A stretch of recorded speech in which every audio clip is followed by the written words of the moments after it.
how do you explain when things don't go as we assume?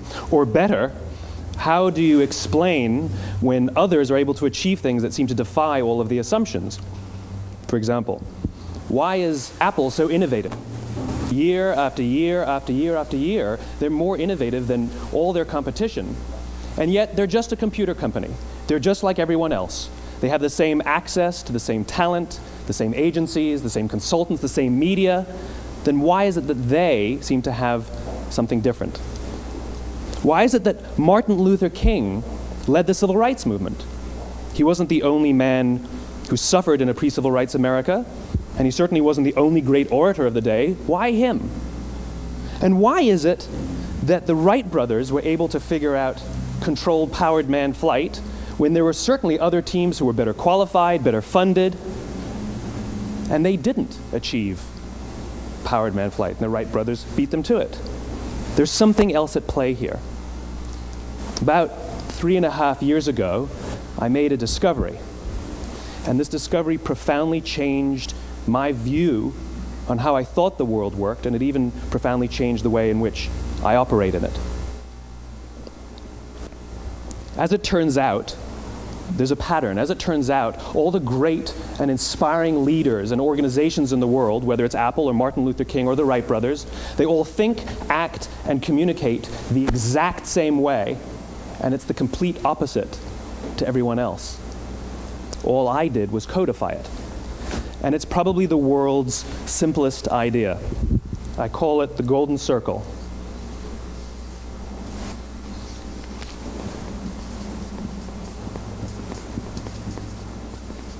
Why, how, what? This little idea explains why some organizations and some leaders are able to inspire where others aren't. Let me define the terms really quickly. Every single person, every single organization on the planet knows what they do, 100%. Some know how they do it, whether you call it your differentiating value proposition or your proprietary process or your USP. But very, very few people or organizations know why they do what they do. And by why, I don't mean to make a profit. That's a result. It's always a result. By why, I mean what's your purpose? What's your cause? What's your belief? Why does your organization exist? Why do you get out of bed in the morning? And why should anyone care? Well, as a result, the way we think, the way we act, the way we communicate is from the outside in. It's obvious. We go from the clearest thing to the fuzziest thing. But the inspired leaders and the inspired organizations, regardless of their size, regardless of their industry, all think, act, and communicate from the inside out. Let me give you an example. I use Apple because they're easy to understand and everybody gets it. If Apple were like everyone else, a marketing message from them might sound like this.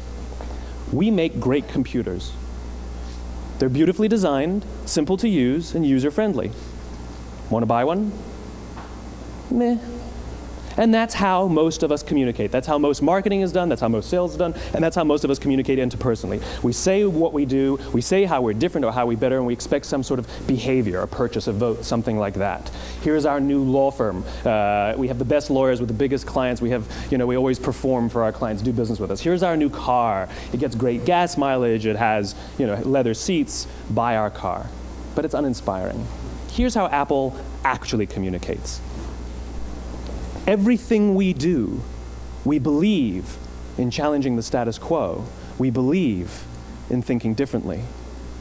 The way we challenge the status quo is by making our products beautifully designed, simple to use, and user-friendly. We just happen to make great computers.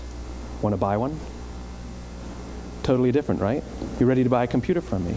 All I did was reverse the order of the information. What it proves to us is that people don't buy what you do, people buy why you do it. People don't buy what you do, they buy why you do it. This explains why every single person in this room is perfectly comfortable buying a computer from Apple. But we're also perfectly comfortable buying an MP3 player from Apple, or a phone from Apple, or a DVR from Apple. But as I said before, Apple's just a computer company. There's nothing that distinguishes them structurally from any of their competitors. Their competitors are all equally qualified to make all of these products. In fact, they tried. A few years ago, Gateway came out with flat-screen TVs. They're eminently qualified to make flat-screen TVs. They've been making flat-screen monitors for years. Nobody bought one.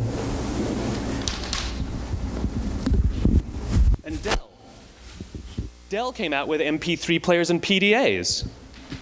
And they make great quality products, and they can make perfectly well-designed products, and nobody bought one. In fact, talking about it now, we can't even imagine buying an MP3 player from Dell. Why would you buy an MP3 player from a computer company? But we do it every day. People don't buy what you do, they buy why you do it. The goal is not to do business with everybody who needs what you have. The goal is to do business with people who believe what you believe. Here's the best part. None of what I'm telling you is my opinion. It's all grounded in the tenets of biology, not psychology, biology.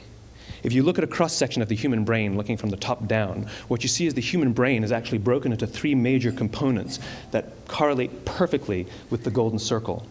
Our newest brain, our Homo sapien brain, our neocortex, corresponds with the what level. The neocortex is responsible for all of our rational and analytical thought and language. The middle two sections make up our limbic brains, and our limbic brains are responsible for all of our feelings, like trust and loyalty. It's also responsible for all human behavior, all decision-making, and it has no capacity for language. In other words, when we communicate from the outside in, yes, people can understand vast amounts of complicated information like features and benefits and facts and figures. It just doesn't drive behavior. When we communicate from the inside out, we're talking directly to the part of the brain that controls behavior, and then we allow people to rationalize it with the tangible things we say and do. This is where gut decisions come from. You know, sometimes you can give somebody all the facts and your figures, and they say, I know what all the facts and details say, but it just doesn't feel right. Why would we use that verb? It doesn't feel right. Because the part of the brain that controls decision-making doesn't control language. And the best we can muster up is, I don't know, it just doesn't feel right. Or sometimes you say you're leading with your heart, or you're leading with your soul. Well, I hate to break it to you, those aren't other body parts controlling your behavior. It's all happening here in your limbic brain, the part of the brain that controls decision-making and not language. But if you don't know why you do what you do, and people respond to why you do what you do, then how will you ever get people to vote for you or buy something from you, or more importantly, be loyal and want to be a part of what it is that you do? Again, the goal is not just to sell people who need what you have. The goal is to sell to people who believe what you believe. The goal is not just to hire people who need a job. It's to hire people who believe what you believe.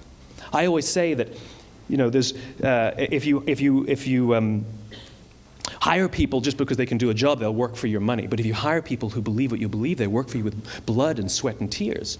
And nowhere else is there a better example of this than with the Wright brothers. Most people don't know about Samuel Pierpont Langley. And back in the early 20th century, the pursuit of powered man flight was like the dot-com of the day. Everybody was trying it. And Samuel Pierpont Langley had what we assume to be the recipe for success. I mean, even now, you ask people, why did your product or why did your company fail? And people always give you the same permutation of the same three things. Undercapitalized, the wrong people, bad market conditions. It's always the same three things. So let's explore that. Samuel Pierpont Langley was given $50,000 by the War Department to figure out this flying machine. Money was no problem. He held a seat at Harvard and worked at the Smithsonian and was extremely well connected. He knew all the big minds of the day. He hired the best minds money could find, and the market conditions were fantastic. The New York Times followed him around everywhere, and everyone was rooting for Langley. And how come we've never heard of Samuel Pierpont Langley? A few hundred miles away in Dayton, Ohio, Orville and Wilbur Wright. They had none of what we consider to be the recipe for success. They had no money. They paid for their dream with the proceeds from their bicycle shop. Not a single person on the Wright brothers' team had a college education, not even Orville or Wilbur. And the New York Times followed them around nowhere. The difference was Orville and Wilbur were driven by a cause, by a purpose, by a belief. They believed that if they could figure out this flying machine, it'll change the course of the world. Samuel Pierpont Langley was different. He wanted to be rich, and he wanted to be famous. He was in pursuit of the result. He was in pursuit of the riches. And lo and behold, look what happened. The people who believed in the Wright brothers' dream worked with them with blood and sweat and tears. The others just worked for the paycheck. And they tell stories of how every time the Wright brothers went out, they would have to take 5 sets of parts because that's how many times they would crash before they came in for supper. And eventually, on December 17th, 1903, the Wright brothers took flight. And no one was there to even experience it. We found out about it a few days later. And further proof that Langley was motivated by the wrong thing, the day the Wright brothers took flight, he quit. He could have said, "That's an amazing discovery, guys, and I will improve upon your technology." But he didn't. He wasn't first. He didn't get rich. He didn't get famous. So he quit. People don't buy what you do, they buy why you do it. And if you talk about what you believe, you will attract those who believe what you believe. Well, why is it important to attract those who believe what you believe? Something called the law of diffusion of innovation. And if you don't know the law, you definitely know the terminology. The first 2.5% of our population are our innovators. The next 13.5% of our population are our early adopters. The next 34% are your early majority, your late majority, and your laggards. The only reason these people buy touch-tone phones is because you can't buy rotary phones anymore. We all sit at various places at various times on the scale, but what the law of diffusion of innovation tells us is that if you want mass market success or mass market acceptance of an idea, you cannot have it until you achieve this tipping point between 15 and 18% market penetration, and then the system tips. And I love asking businesses, what's your conversion on new business? And they love to tell you, oh, it's about 10%, proudly. Well, you can trip over 10% of the customers. We all have about 10% who just get it. That's how we describe them, right? That's like that gut feeling, oh, they just get it. The problem is, how do you find the ones that just get it before you're doing business with them versus the ones who don't get it? So it's this here, this little gap, that you have to close, as Geoffrey Moore calls it, crossing the chasm. Because you see, the early majority will not try something until someone else has tried it first.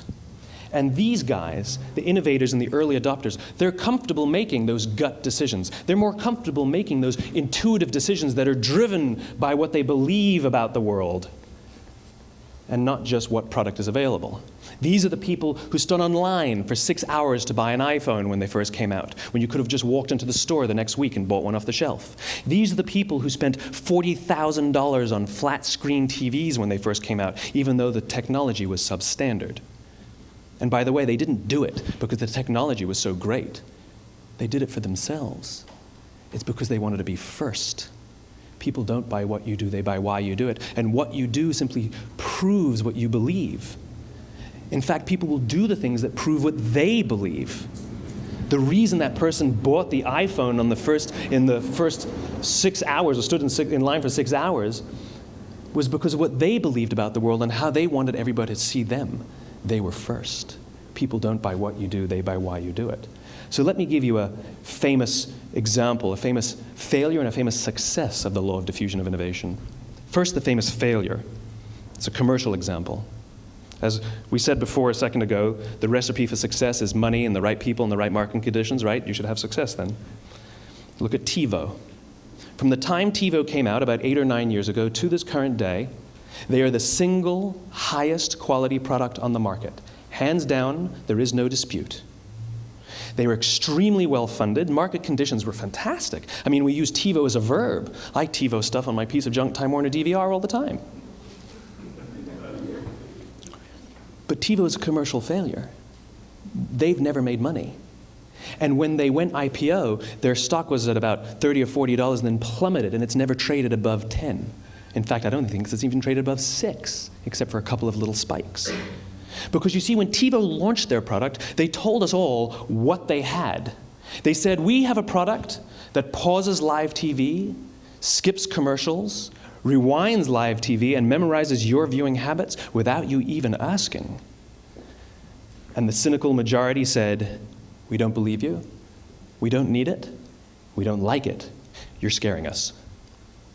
What if they had said, if you're the kind of person who likes to have total control over every aspect of your life, boy, do we have a product for you.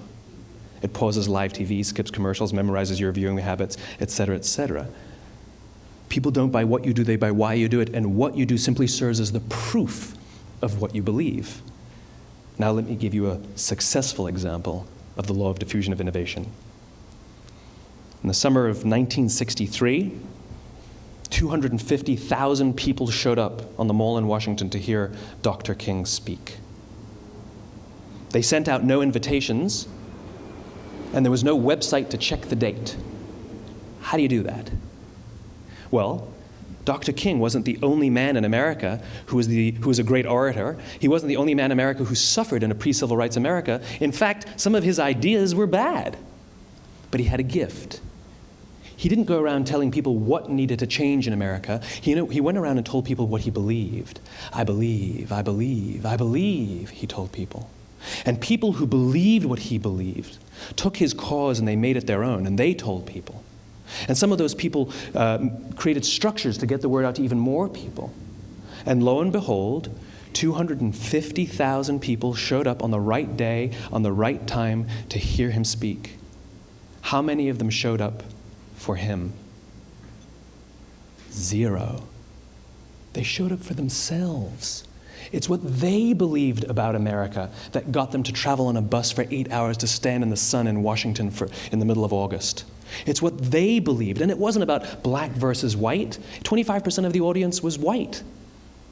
Dr. King believed that there are 2 types of laws in this world, those that are made by a higher authority and those that are made by man. And not until all the laws that are made by man are consistent with the laws that are made by the higher authority will we live in a just world. It just so happens that the civil rights movement was the perfect thing to help him bring his cause to life. We followed him not for him, but for ourselves. And by the way, he gave the I have a dream speech, not the I have a plan speech. Listen to politicians now with their comprehensive 12-point plans. They're not inspiring anybody. Because there are leaders and there are those who lead. Leaders hold a position of power or authority, but those who lead inspire us. Whether they're individuals or organizations, we follow those who lead, not because we have to, but because we want to. We follow those who lead, not for them, but for ourselves. And it's those who start with why that have the ability to inspire those around them or find others who inspire them. Thank you very much.